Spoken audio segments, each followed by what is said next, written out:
This is the instructions for the savings fund tracker from Confident Coin. The savings fund tracker tracks up to 20 different savings funds or sinking funds, all in one tab in one spreadsheet. So to get started, the first thing that you're going to want to do is enter in the settings, so update your currency here in cell E25. To do that, you're going to click on the cell, double click, and either erase or type in your currency over top of it and press enter. It will update throughout the file for you. The next thing we are going to want to do is fill in the savings fund list over here, starting in W5. You are going to enter data only in columns W, Y, and Z, leaving the other gray ones for the file to automatically update for you. So here you will enter in a list of your saving fund names, the goal amounts, and any starting balance if you have one. So once you have that information entered, you can see that it automatically calculates for you your available amounts and how much you have left to save.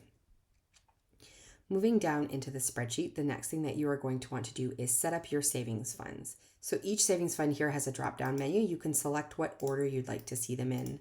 It doesn't have to be the order that you've entered them in.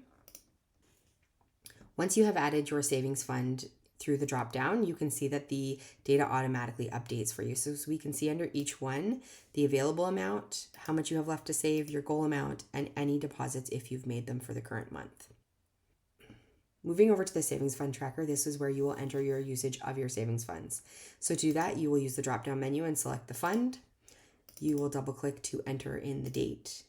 And then if it's a deposit, so you're putting it into your savings fund, you'll enter the amount, or if it's a withdrawal, you'll enter that amount here. So let's say under gifts and birthdays, we put in $15. And if you want, you can enter any notes just over here at the end. When you enter this, you will see that the amount that you've put in here updates into the file. And then if we scroll down here to gifts and birthdays, we can see that it has added it to the spreadsheet. I have a demo file here that I'm going to click over to show you this next part. So over here, we have a saving fund lookup tool. And the way that this works is by using the drop-down menu. It will show you the data that I have entered over here in your savings funds tracker to show you what's happening with a fund. So you can see when I select Christmas, it highlights the Christmas saving fund here in pink to show you that that's the one we're looking at. And then it gives you all of the data from your chart over here.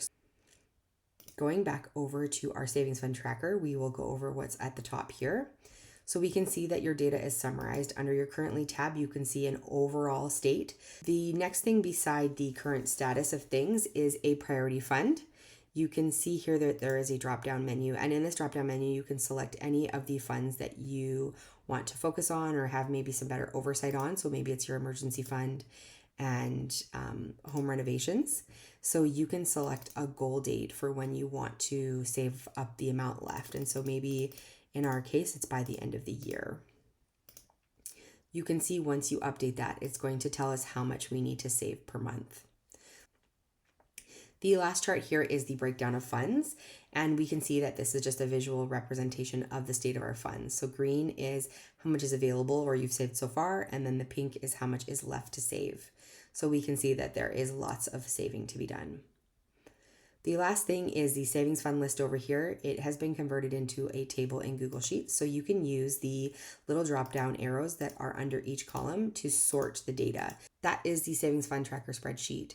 If you have any questions, please let us know, as our goal is for you to get the most out of your spreadsheets. Happy budgeting!